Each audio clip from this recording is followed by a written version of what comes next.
Dokter Maki. Dokter Maki, kalau lihat dari video yang beredar itu kan dari CCTV. Ya. Emang boleh ada CCTV di ruang perawatan sejelas itu?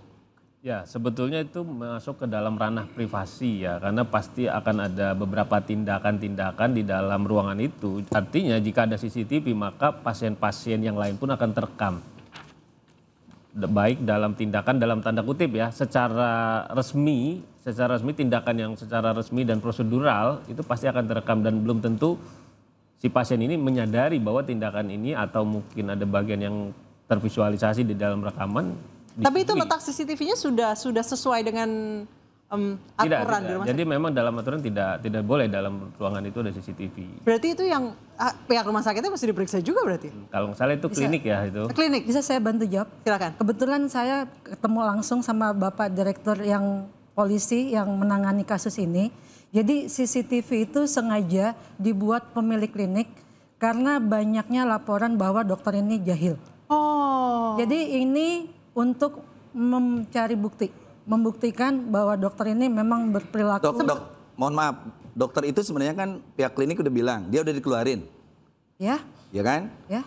Nah, kenapa harus CCTV? Kenapa tidak dari awal misalnya ketika ada laporan, dia kan 4 kali tuh melakukan itu. Iya, 4 kali. Ya. Apakah ada unsur kesengajaan klinik itu sendiri untuk menjebak sang dokter? Ya, Kang Maman mohon maaf.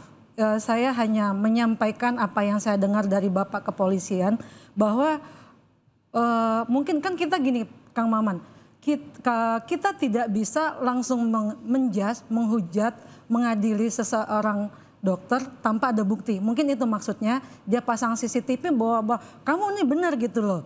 Kan kalau pelecehan itu kalau pasiennya ngomong saya tadi dilecehkan itu kan nggak ada bukti. Ya kan susah mungkin ya itu. Saya perjelas dulu. Dokter ini melarang suami ataupun saksi lain untuk masuk ya? Benar begitu ya? Mungkin ya, karena yang saya tahu, tadi kan ditanyakan mengapa CCTV itu ada. Itu rupanya direkam untuk mencari tahu apa betul nggak sih laporan itu. Jadi tidak dibenarkan ada CCTV di ruang pemeriksaan, di ruang perawatan. Kalaupun ada itu pasien harus tahu. Contohnya pasien waktu COVID kan ruangan-ruangan yang itu kita pasang CCTV. Karena kita takut dengan keterbatasan jumlah kita harus memantau sekian banyak orang, kita memang pasang CCTV. Dan pasien wajib tahu dia sedang diamati. Jadi karena dia tahu dipasang CCTV dia nggak bakal buka baju sembarangan, tidur nggak sembarangan, kayak gitu. Jadi kalau kasus yang ini memang... Itu sebelumnya ada berapa laporan? Berarti memang sudah... Itu pertanyaan saya sama Kang Maman, berarti mungkin ya kasusnya karena memang ini habit seseorang yang jelek ya, yang tidak bermoral. Saya kira mungkin nggak 1, 2, 3. Mungkin kalau dia jadi tipenya orang yang merendahkan orang lain. Mbak Anis ya, berarti artinya mumpung di sini mohon izin jadi saya interupsi seperti acara kita ya. Mohon izin, artinya hari ini kita harus pembenahan dong. Bagaimana SOP minimal standar itu yang bertanggung jawab siapa? Kadangkala berkala tadi yang saya katakan rumah sakit khususnya swasta, mohon izin dengan tidak mengurangi rasa hormat pada rumah sakit swasta ya, mereka menganggap bahwa SOP ini kami yang bertanggung jawab tapi sudah approval dinas kesehatan misalnya. Nah, mumpung di sini ada Dokter Maki, ada Pak Kiai ya kan, kira-kira SOP yang seperti apa yang pertama kita benahi, dan yang kedua jika sudah terjadi seperti ini, artinya kan sebenarnya CCTV ini sangat dibutuhkan. Tuh.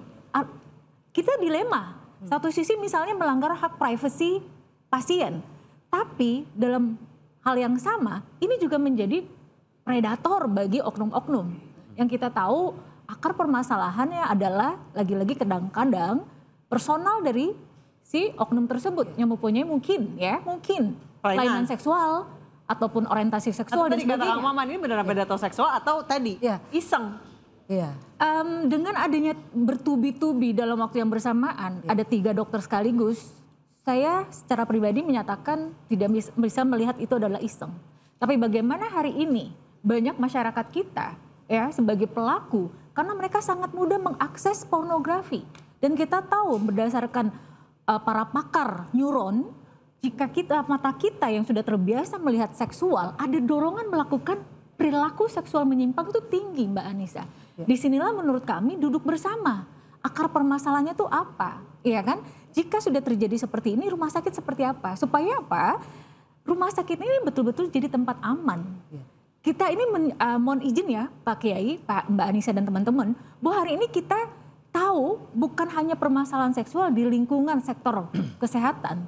Kita tahu tantangan hari ini rumah sakit kita saja, seperti yang diingatkan oleh Pak Presiden kita, banyak sekali mereka berobat ke luar negeri karena dianggap pelayanannya tidak ramah dan sebagainya. Apalagi hari ini ada predator di banyak rumah sakit. Ini bagaimana dengan sistem layanan kesehatan kita? Ini jadi PR. Saya jawab. Ya, jadi gini, perilaku setiap profesi pasti ada oknum. Karena manusia itu berbeda-beda. Dan itu bawaan orang masing-masing. Jadi kami ini 270.000 lebih ya dokter. Tapi kan kasusnya hanya beberapa. Tapi kelihatannya kesannya banyak karena kebetulan bermunculan bersamaan. Jadi kalau kita hitung persentasinya, itu nggak bisa kita dibilang banyak, satu. Dan menurut itu hasil penelitian istilahnya, itu terbukti bahwa profesi kedokteran ini masih di dunia masih menduduki profesi yang terpercaya nomor 1 urutan pertama dan kedua. Nah ini saya tadi mungkin saya mau usul ya, bagaimana sih caranya mengatasi ini? Jadi niat tanpa kesempatan, tanpa peluang itu tidak akan terjadi. Baik, saya ke Dokter Maki. Dokter Maki, kan ada yang namanya MMPI. Itu bisa nggak sih mendeteksi kelainan-kelainan kayak gini? Ya, predator-predator seksual kayak gini? MMPI itu sebetulnya sebagai alat ukur yang saat ini sering dipakai untuk menganalisa beberapa mungkin ada potensi-potensi dari kejiwaan. Tapi untuk seksual ini sangat dipengaruhi oleh lingkungan. Bisa jadi saat itu MMPI-nya dia bagus, tapi saat dia habit atau lingkungannya itu malah mendorong, bisa jadi terjadi. Oleh karena itu memang MMPI menjadi modal lingkungan dasar. Lingkungan mendorong itu apa?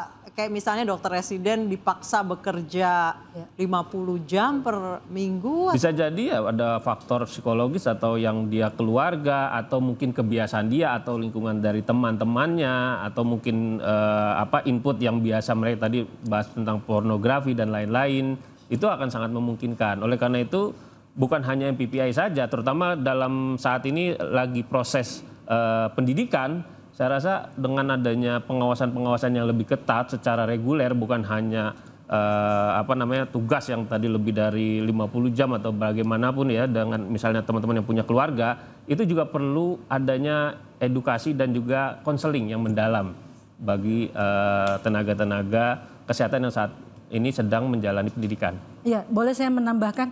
Jadi gini, tanpa ini orang sudah punya niat, memang sifatnya begitu, tapi karena ada peluang makanya terjadi. Nah, ini sistem yang membuat pelaku ini bisa melakukan dengan mudah. Sistem ini yang gagal melindungi pasien, keluarga pasien, dan tenaga-tenaga medis yang melakukan pendidikan. Kenapa?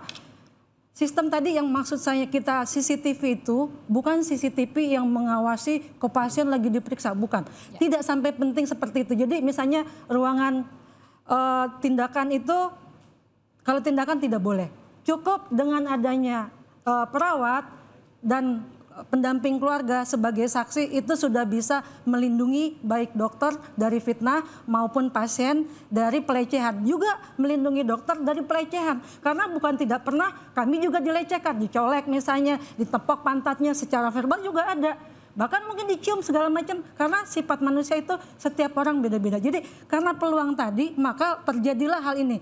Peluang yang menyebabkan ini, satu, andaikan sistem keamanannya bagus, ya, di mana-mana di tempat pemeriksaan ada CCTV. Terus pasien diedukasi haknya dia, hak dan kewajibannya dia sebagai pasien. Kalau di rumah sakit saya ada banner yang menulis hak pasien ketika dia lagi konsul, dia harus bagaimana. Ketika dia mau mendapat tindakan misalnya di ruangan perawatan, di ruangan operasi itu ada.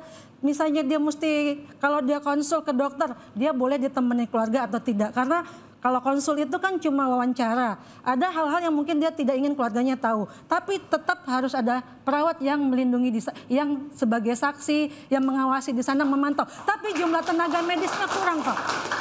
Akibat jumlah tenaga medisnya kurang, dokter yang residen overload kerjanya, yang tadinya mungkin cuma 50 jam diminta sampai 80 jam. Perawat yang harusnya mendampingi keluarga pasien, mendampingi dokter, kadang saya tidak didampingi karena perawat satu bisa ngurus 2 dokter, 3 dokter, harus nulis kertas juga. Padahal saya itu harusnya diawasi. Artinya kalau kita bisa simpulkan di sini, kalau di catatan saya itu bagaimana kita membangun budaya di lingkungan kesehatan itu budaya yang beretika. Karena kan kita tahu etika profesionalisme dokter tuh sangat dijunjung tinggi loh. Oke, apakah memang harus ada SOP bahwa setiap titik-titik pemeriksaan itu ada CCTV dan harus terekam jelas agar menghindari pelecehan seksual? Kita akan bahas usai jeda, tetap di Interupsi.